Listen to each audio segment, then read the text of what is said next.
Oke, baik, terima kasih. Bismillahirrahmanirrahim. Assalamualaikum warahmatullahi wabarakatuh. Waalaikumsalam warahmatullahi wabarakatuh. Oke, langsung saja pada kesempatan kali ini kita akan melaksanakan presentasi proyek mengenai sampling nematoda. Nah, sebelum itu perkenalkan, nama saya Siti Nursia. Saya di sini sebagai moderator yang akan memandu jalannya presentasi kali ini. Untuk mengefisienkan waktu, langsung saja. Di sini kami membagi dalam beberapa pemateri, terdiri dari 5 pemateri.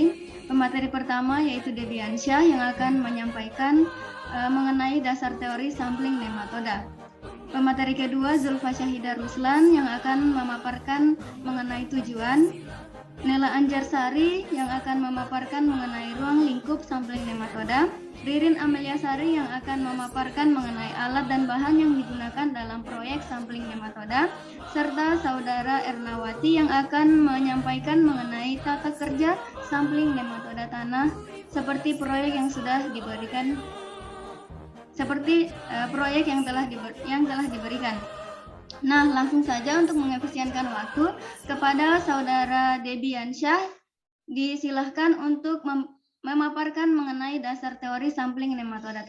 Oke, di sini saya akan menjelaskan dasar teori dari sampling nematoda. Yang perlu kita ketahui bersama adalah nematoda merupakan organisme yang mempunyai struktur sederhana yang tersusun dari ribuan sel somatik dan ratusan diantaranya menyusun sistem reproduksi. Nematoda termaksud dalam hewan dan rata-rata bersifat parasit terhadap tanaman. Nematoda berukuran sangat kecil dan memiliki ciri khas yaitu stylet pada mulutnya. Nematoda yang menyebabkan kerusakan serta penyakit pada tanaman hampir semuanya berada di bawah tanah. Nematoda ini menyerang tanaman dengan menghisap cairan yang ada pada tanaman dengan menggunakan alat penghisap yang disebut stylet.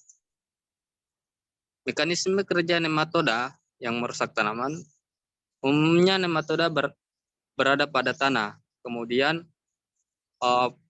pergi ke akar-akar tanaman, kemudian masuk ke jaringan dalam akar, lalu berkembang biak dan bereproduksi menghasilkan nematoda yang begitu banyak, lalu memakan seluruh bagian-bagian akar tanaman.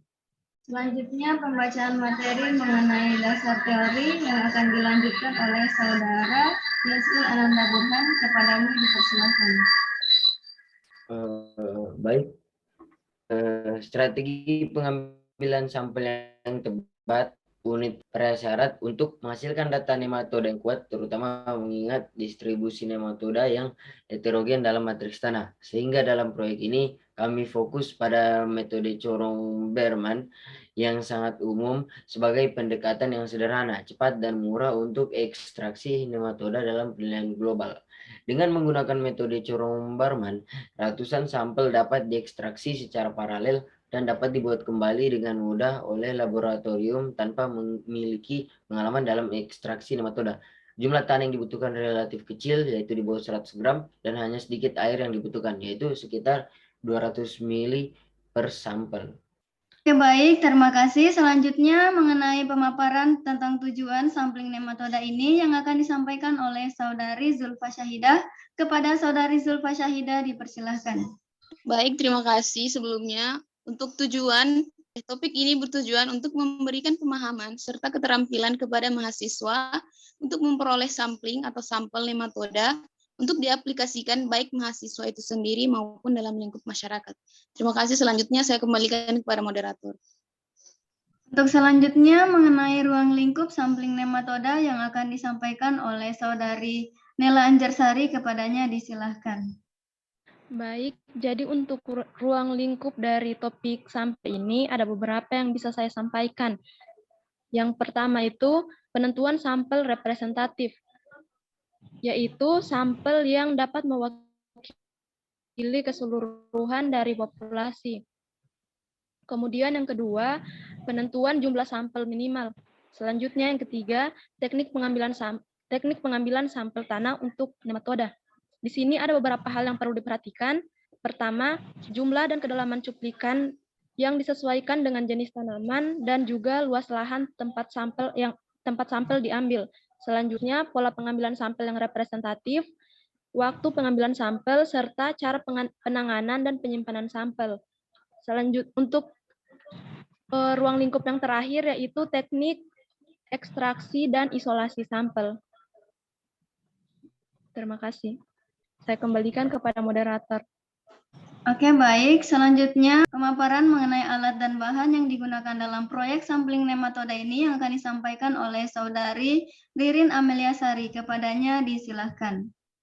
Baik, untuk alat dan bahan yang digunakan dalam proyek sampling nematoda adalah pengayakan tanah ukuran mata jaring 2 mm dan 5 mm, timbangan berskala, filter susu, tisu kertas, meteran, corong Berman diameter 11 cm, selang silikon 12 cm, lem panas, klip pemeras, jaring 5 meter, ring sampel diameter 8,6 cm dan tinggi 10 cm, palu karet, balok kayu, pisau, GPS, wadah, kompas, sekop, cangkul, kamera, dan alat tulis. Kemudian untuk bahan yang digunakan bisa dari tanah dengan jenis yang berbeda. Oke, baik. Itulah alat dan bahan yang digunakan dalam sampling nematoda ini. Selanjutnya, mengenai tata kerja pelaksanaan proyek sampling nematoda ini akan disampaikan oleh Saudari Ernawati Purba. Kepada Saudari Ernawati, dipersilahkan. Baik, di sini saya akan melanjutkan, yaitu tata kerja. 1. Menyiapkan semua bahan dan peralatan yang dibutuhkan dalam melakukan pekerjaan sampling ini, membuat videonya dan melengkapi narasinya. 2. Menyiapkan atau ambil lembar kerja atau formulir pengamatan lapangan, buatkan videonya dan lengkapi narasinya. Yang ketiga, sampel tanah diambil 14 hari setelah tanam. Setiap petak dibuat titik sampling zigzag, dan tanah dari setiap titik diambil sedalam 10 cm menggunakan silinder stainless steel diameternya 7,5 cm. Keempat, gali sisi silinder atau ring dengan hati-hati, kemudian masukkan galian tanah tersebut ke dalam plastik sampel.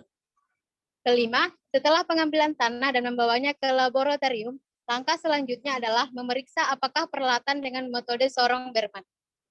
Selanjutnya, selang silikon harus diperas beberapa kali untuk mengeluarkan udara dari selang silikon. Ketujuh, berat tabung PFC kosong termasuk filter dan label untuk mengidentifikasi sampel dicatat. Ke-8, tanah segar diisi ke dalam tabung PFC yang memiliki ketebalan tanah 1, 2, atau 4 cm. Yang ke-9, berat yang tepat dicatat untuk mendapatkan kadar air tanah dan menghubungkan nematoda dengan gram tanah kering. Ke-10, setelah itu tabung PFC dengan tanah dimasukkan ke dalam sorong. Aquades ditambahkan dari sampling sampai bagian bawah kasa tabung PFC menyentuh air untuk menjenuhkan sampel dengan air untuk meningkatkan mobilitas nematoda. Ke-11, didiamkan 24 jam kemudian, nematoda yang terakumulasi pada mesh dipindahkan ke dalam vial dengan membilas mesh dengan formalin panas sebesar 4%. Terima kasih. Nah, itu dia tadi hasil presentasi dari kelompok kami. Dari presentasi ini saya bisa menyimpulkan bahwa di sini kami menggunakan metode corong Berman, di mana metode ini sangatlah mudah, cepat, dan penggunaannya sangat mudah untuk dilakukan. Selain itu, penggunaan corong Berman ini mampu mewakili ratusan sampel nematoda dalam sekali penggunaan. Oke, baik. Terima kasih. Itulah hasil presentasi dari kelompok kami. Selanjutnya kita melangkah pada sesi diskusi atau sesi tanya-jawab. Mungkin dari teman-teman ada yang ingin bertanya supaya kita diskusikan di room Zoom ini. Baik, di sini saya ingin bertanya, mengapa analisis komunitas nematoda dikatakan sebagai proksi biologis potensial untuk memantau kesehatan tanah?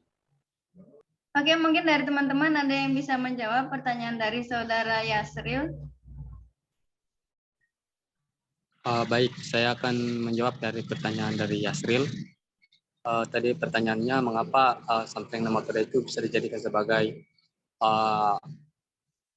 bisa diulang tadi, saya lupa sedikit. Oke, jadi pertanyaannya itu mengapa analisis komunitas nematoda dikatakan sebagai proksi biologis potensial untuk memantau kesehatan tanah? Oke. Dapat dikatakan seperti itu karena nematoda itu termaksud mikrofauna tanah yang dapat memakan berbagai organisme. Salah satunya itu organisme fungivora dan bakteriopora, yang mana ketika nematoda ini memakan organisme yang seperti yang saya sebutkan demikian, akan mempercepat dekomposisi pada tanah, sehingga unsur-unsur hara pada tanah itu akan meningkat dan akan memperbaiki struktur dari tanah tersebut. Tetapi tidak semua nematoda juga ini memakan dari fungivora atau bakteriopora ini, tetapi ada juga nematoda yang memang menyerang pada akar tanaman sehingga merusak dari tanaman tersebut. Terima kasih. Nah, itu dia tadi jawaban dari Saudara Debiansyah, di mana Saudara Debiansyah mengatakan bahwa itu terjadi karena nematoda memiliki peran yang sangat penting dalam mendekomposisi atau mendekomposer bahan organik. Nah, selanjutnya mungkin ada pertanyaan lain yang bisa didiskusikan. Baik, pertanyaan saya adalah bagaimana kita mengetahui bahwa tanaman itu terserang nematoda atau tidak? Oke, jadi pertanyaannya bagaimana kita mengetahui apakah tanaman itu atau akar tanaman itu menyerang nematoda? Mungkin ada beberapa dari teman kita yang bisa menjawabnya, dipersilakan. Saya izin menjawab, moderator. Oke, kepada Saudari Ririn Ameliasari, dipersilakan untuk menjawab. Baik, untuk mengetahui tanaman itu terserang nematoda atau tidak, bisa kita lihat dari ciri-cirinya. Biasanya itu dari visualnya tanamannya tampak kerdil, pertumbuhannya terhambat, ukuran daun dan cabang primernya mengecil, kemudian daunnya menguning secara perlahan dan akhirnya rontok atau mati. Saya kembalikan ke moderator. Nah, itulah tadi jawaban dari Saudara Ririn, di mana gejala yang ditimbulkan apabila tanaman terserang nematoda itu terlihat pada tanaman tersebut tumbuh mengecil dan daunnya agak menguning. Seperti yang sudah dijelaskan tadi di awal, pada dasar teori sudah dijelaskan mekanisme nematoda itu menyerang tanaman itu sendiri, di mana nematoda itu masuk melalui akar tanaman dan menembus pori akar, kemudian menghasilkan atau menghasilkan telur, dan kemudian telur tersebut dapat merusak jaringan tanaman itu sendiri. Selanjutnya mungkin ada beberapa pertanyaan lagi. Saya ingin bertanya, tadi kan sudah dijelaskan mengenai teknik dari ekstraksi nematoda, tapi sebelumnya belum dijelaskan bagaimana apa itu ekstraksi nematoda. Bisa dijelaskan dulu? Ya, terima kasih. Oke, itulah pertanyaan dari Saudari Nela Anjarsari, di mana dia bertanya mengenai apa sih itu ekstraksi nematoda. Mungkin dari teman-teman ada yang bisa menjawab, dipersilakan. Saya mau menjawab. Oke, kepada Saudari Zulfa Syahidah, disilakan. Baik, terima kasih. Jadi, pengertian dari ekstraksi dan isolasi nematoda itu adalah suatu proses untuk memisahkan nematoda dan habitat hidupnya, baik dari tanah maupun dari jaringan tanaman dalam habitatnya. Nematoda memanfaatkan air untuk melakukan perpindahan dengan memanfaatkan filum air untuk mengekstraksi dan isolasi nematoda dari tanah maupun dari jaringan tanaman atau akar. Terima kasih. Saya kembalikan kepada moderator. Oke, terima kasih atas jawabannya. Nah, di sini Saudari Zulfa telah menjawab pertanyaan dari Saudari Nela, di mana ekstraksi itu merupakan suatu proses pemisahan nematoda dari habitatnya.